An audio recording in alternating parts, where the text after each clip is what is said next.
Ақшам шерфіңіз қайырлы олсын, эфирде заман бүгін майысының 19-ы ве Қырым işgalinin 811 күнүдір. Бұл саатқа олған хаберлернен таныш етмеге азырмыз. Илми Умеров экстремизмді қабатлав статусыны алды бүгін оқ межеттіки ФСБ идәресінде сұравдан кечті. Сұрғыдан сон Умеров өзінің экстремизмді қабатлавы ақында білдірді. Адвокат Эмиль Курбединовның сөзлеріне бинаен Умеров о сұғығынен файдаланып бірде-бір изаат бермеді. Предъявили обвинение. Теперь я поменял статус, теперь я не подозреваемый, а обвиняемый. Сегодня было Ильми Умерову предъявлено постановление о привлечении в качестве обвиняемого. В этом постановлении уже более подробно описывается, какие фразы все-таки они посчитали уголовно наказуемыми. Но Ильми Ага по 51 статье Конституции отказался пока давать какие-либо показания. В принципе, на этом у нас все и закончилось. Копию постановления получили. Дальше уже будем по ситуации решать, как и действовать дальше. Қырым татар халқының милли мечлис рейсінің муавина Ахтем Чийгозының іші бойынша махкеме топлашуыны майыс игрымысыне саат онға кечірділер. Махкеме топлашуы Чийгозыны СИЗОға кетірмегенлері үшін кечірілмеді. Бұны Чийгозының адвокаты Николай Полозов білдірді.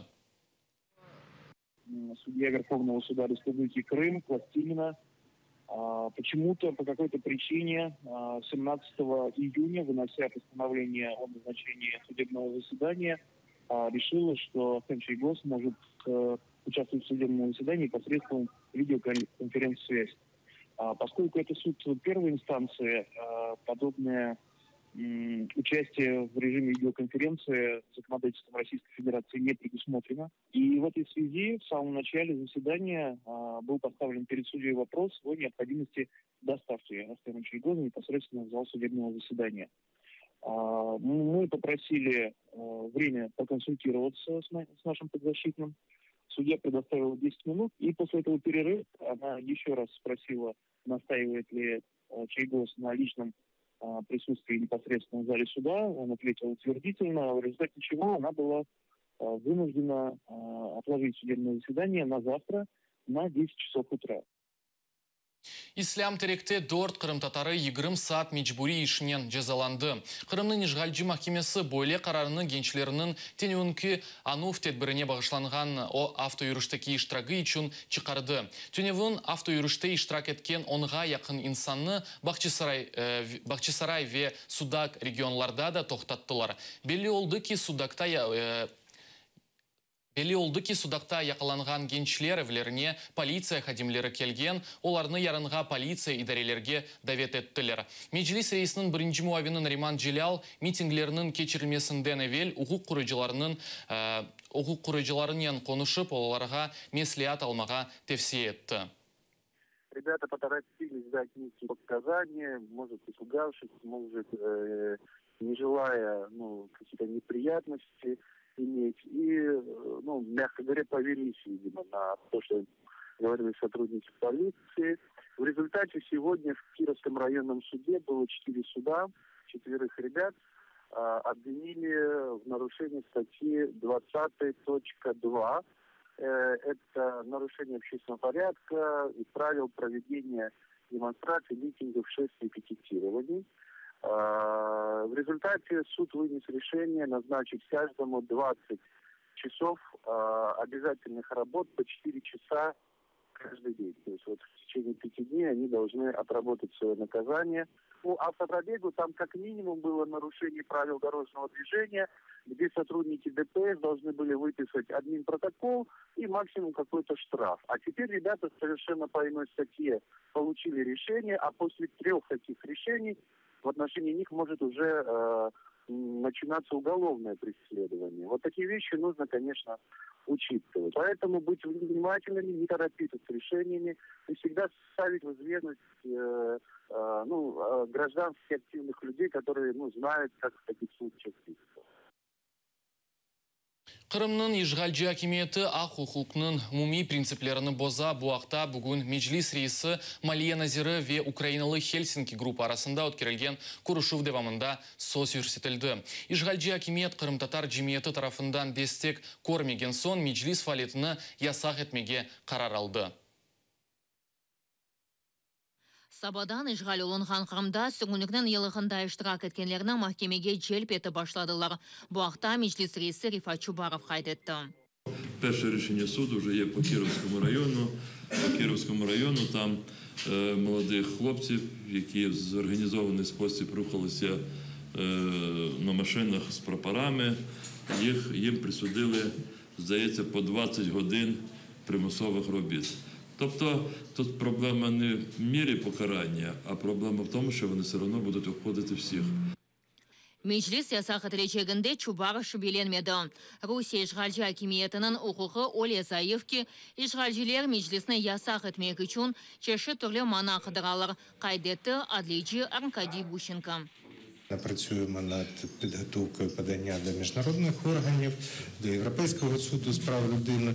Тут дуже великий шанс, ця справа буде виграна. Якщо не в російських судах, на що у нас мало сподівань, то на міжнародному рівні так точно. Меджлис ясақ етілігінде іштірак еткен инсанлар жедвеліні Украина адлейчілік Назирлер шурасына янылатып, yola жағында ішандырды. Бұл инсанларға қаршы айрыжа санкцияларына кірсетмеге істейлер. Я зараз тут звертаюся до пана Чубарова з проханням, щоб оновили список всіх тих осіб, які зараз безпосередньо причетні до так званих фейкових рішень по забороні Меджлісу. Як би там не розповідали представники Російської Федерації, що для них санкції це не має ніякого значення, має це значення до Росії, то рано чи пізно режим Путіна закінчиться, а вони виїдуть в ту чи іншу країну, їх там можуть в тому числі заарештувати, або заборонити виїзд, або забрати активи. Украина Меджлис ясақ етілгеніне Европа инсан ақлары бойынша махкемесіне дава açmaға ниетлене. Русияға қаршы енді 5 шекет азырдыр. Эльвина Сидбулаева, Алексей Христенко, Заман, АТР. Жесур Кырым-татар қызлары ве қадынлар ишғал олынған Кырымның парламенті огынде Кырым-татар шеарларында сеслендірділер. Ич бір митинг ве нумайыш планлаштырмаған олса да парламент бинасы янда полиция машиналары ве аскерлер назарет етеді.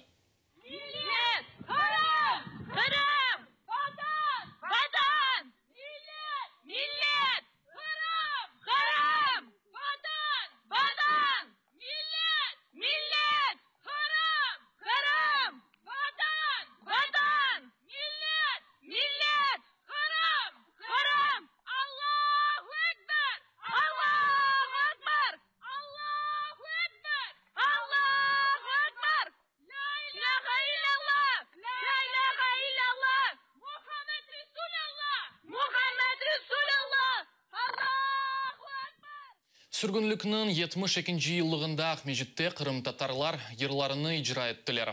Бойле етіп Кырым-татар халқы өзінің ағыртысы ве қайғысыны білдірді. Бұл кебе акцияларыны Кырымлылар кечірмеге мечбур олды. Чүнки Русия мемуриеті дегер матем тедбірлеріні кечірмеге ясақ етті.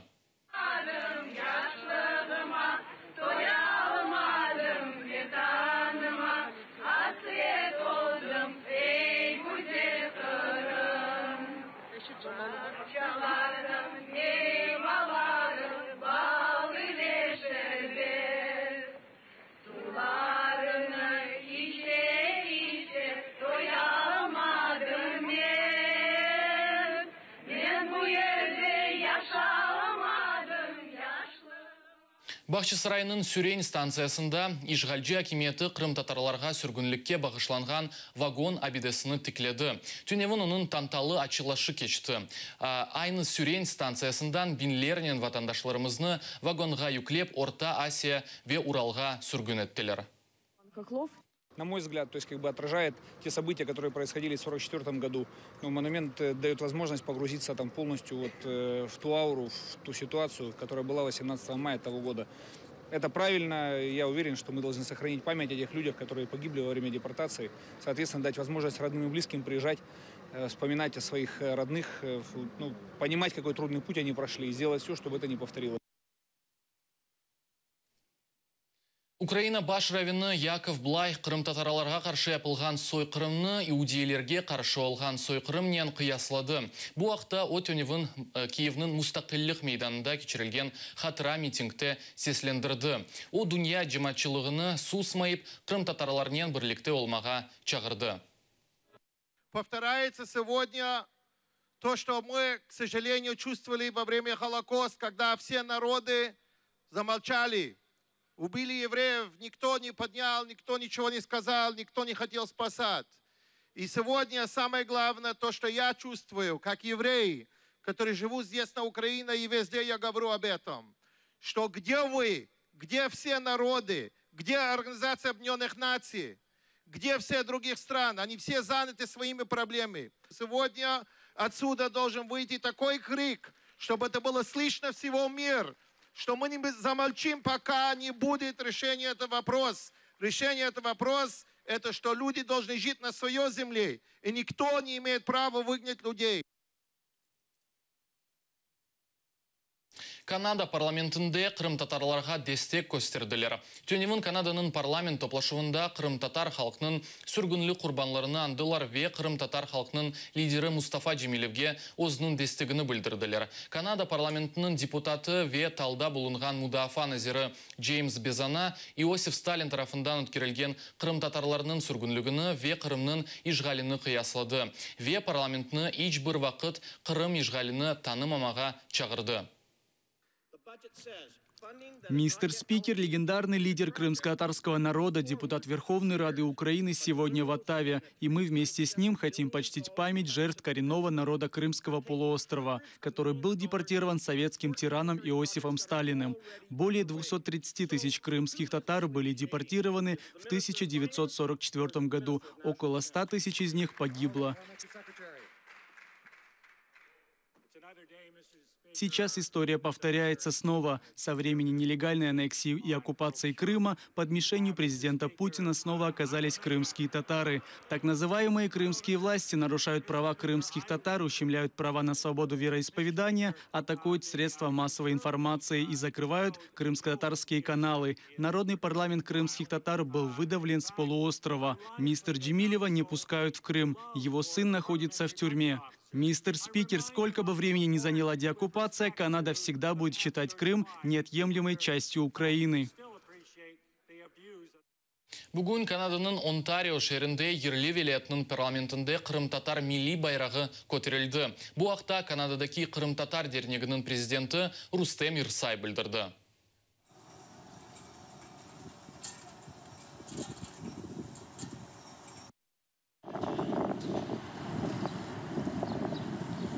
Hürmetli vatandaşlarımız, bugün Krım-Tatar halkımızın tarihinde günlerinden bir büyük günüdür. Kanada'nın tarihinde, Ontario parlamentinde bizim milli bayrağımız göterildi. Bugün Kanada Krım-Tatar Asosiyasyası Toronto'da liderimizle beraber ve Ontario parlamenti deputatlarından beraber matem gününü geçireceğiz. Hürmetli vatandaşlar, analarımız, babalarımız, biz uzakta olsak da Kırım bizim yüreğimizde. Ukrayna diasporasından beraber ve Kanada adamlarından beraber kolumuzdan ne gelse Kırım kayıtış için tırışamız. Sabır yapınız. Biz sizden gururlanamız. Sağ olunuz. Сүргінлік құрбанларының ануф тедбірі Москвада да өткерілді. Оны Яблоко фырқасы тешкілетті. Акимиет екштракчилерге митинг девамында Крым-татар ве Украин тимсаллерінен қоланмаға ясақ еткен. На нашем митинге нет крымско-татарской символики, нет украинской символики. Она нам была запрещена властями. Но она... Это символика, она у нас в голове, понимаете? Запретить мысли наши власти пока не научились. Мои родители крымские татары. Когда их депортировали, папе было 25 лет, он был защитник Севастополя, а маме было 20. Я родилась на третий день в вагоне. Около 150 человек было в вагоне, мама рассказывала. Осталось 50. дети и старики все умирали. Мне теперь 72 года. Я каждый день утром вспоминаю, как мама рассказывала, что даже не ждали остановки, открывали двери и выбрасывали мертвых людей, стариков и детей. Так воля судьбы. Что бы я ни делал, поступая в аспирантуру, занимаясь историей диалектов крымских татар. Я говорю, сейчас это будет для меня очень тяжело здесь. А мои родители говорят, тебе Бог дал жизнь, ты осталась жива. Во всем вагоне одна ты, только что родившийся ребенок остался жива. Говорит, у нас даже не было тряпки, чтобы тебя завернуть. Значит, так положено. Значит, Бог тебе дал жизнь, чтобы ты что-то сделала для народа. Зачем все русскому Ивану, да с пулеметом на плече, святым крестом, да по Корану? Зачем? Крым татарларының сүргінлік операциясының оғрашқан офицерінің торыны Василий Гатов Крым татарлардан афу сұрай. Бұл ақта ООС Facebook сайфасында язды. Оның сөзлеріне көре Крым татар халқыны қабатсыз сүргін еткенлер. Бұл сүргінлікні о геноцид кеби таный. Сегодня годовщина одного из самых позорных событий в истории Советского Союза – депортации крымско-татарского народа. Мне не так уж просто писать эти слова. Мой родной дед был командующим этой операцией. Май 1944-го – дни, когда советская армия освобождала уже земли Европы от нацистской машины геноцида, когда понятие лагерей смерти уже вполне было понятно солдатам и офицерам. В эти самые дни Сталин решает, что еще один народ, весь от детей до героев, враг. Выселение. Как стыдливо названо это в соответствующих документах чеченцев, балкарцев, немцев Поволжья, крымских татар, литовцев, латышей и эстонцев. Это не что иное, как форма геноцида. Никогда не признанного, никогда не оплаканного и никогда не оплаченного. Крымские татары и чеченцы с ингушами – народы, которым досталось от СССР и досталось от России. Это не только стыд, это не только грех, это преступление, повторенное дважды, с особым цинизмом в составе организованной группы, с целями, полностью попадающими под уголовные статусы Международного суда. И до тех пор, пока он в той или иной форме не состоится, каждый раз в мае любой разумный и трезвый человек должен будет повторять одни и те же слова. «Простите, если можете». Киевде Крым топонимикасыны тақдим еттілер. Харитада ярым адының кой ве шерлерінің eski Крым татар адлары белгіленген. Лейхат есісчісі вақтан Кипиани білдіргеніне көре, бұл харитада ярым адының бұтын тарихы көсігіне алынған. Оның üçün анда базы көйлерінің екі уч ады язылған. Ідея виникла тоді, коли я почав, коли кримська історія, окупаційна історія почалась, я зрозумів, що мені не вистачає, хоча я багато років цікавлюсь Кримом, пишу про Крим, і на сайті «Історична правда» у нас є багато матеріалів під тегом Крим. Мені не вистачало візуально-ілюстративного матеріалу. І фактично я в багатьох публікаціях, пишучи про Крим, писав назву населеного пункту, яким ми знаємо зараз, і в дужках писав кримсько-татарську назву. Іноді доводилось навіть спеціально просити, щоб це не викидалось, щоб пам'ять про ці міста, селища, села з'являлися. І важливість цього знання, воно ще більш важливе з огляду на те, що відбувається зараз в Криму. По суті, відбувається вичавлення національного інтересу і самої громади людей, які живуть на своїй батьківщині, з регіону. Нема людей, нема проблем. І от в даному випадку з'ява цієї карти – це, можливо, певний жест допомоги, плече допомоги, щоб люди в Криму знали, що прийде час, коли їхні селища, їхні села, їхні міста будуть носити ті самі назви, які були за часів їхніх предків. Бұл есе соңғы хаберіміз еді. Сізлерге ей ақшамлар тілейм. Көрішмек үзре.